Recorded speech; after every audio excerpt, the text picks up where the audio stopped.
Сәлем достар, менің каналыма қош келдіңіздер. Менің атым Нұрсила. Бет терісін үй жағдайында ешқандай зиянсыз 3-4 күннің ішінде қалай тез ағартуға болады? Сондай масканың бір түрін ұсынамын.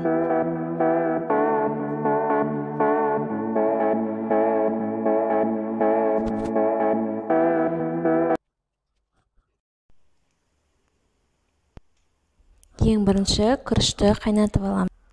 Қайнаған күріштен 2 қасық күріш алып суытамыз. Және кішкене сүт құямыз. Бізге аспирин қажет, күріш қажет және бал қажет. Және күріштің суын тоник есебінде қолдануға болады. Бізге 5 штук аспирин, күріш және мед қажет. Медтан 1 қасық саламыз.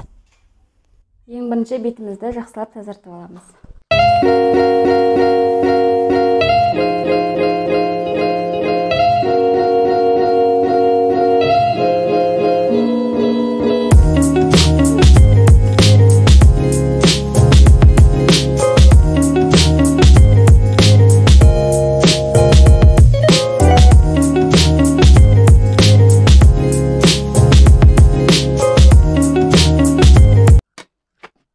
Бұл масканы жақпас бұрын, яғни қандай да бір масканы жақпас бұрын ең біріншіден бетімізді жақсылап тазартып аламыз. Содан кейін барып масканы, макияжды болсын, басқа нәрсені болсын, міндетті түрде бетімізді тазалап барып жағамыз. Бетімізді тазаламай ешқандай маска, ешқандай макияж, уходовый косметика ондай қолдануға болмайды. Міндетті түрде бетімізді бірінші тазалап аламыз, содан кейін барып жақсақ бірден результат береді.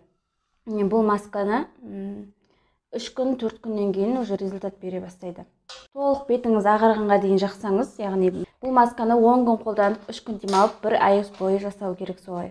Масканы 15 минуттай ұстаймыз, сосын жылы сумен, міндетті түрде жылы сумен жуамыз. Мұздай сумен және ыстық сумен бетті жууға болмайды.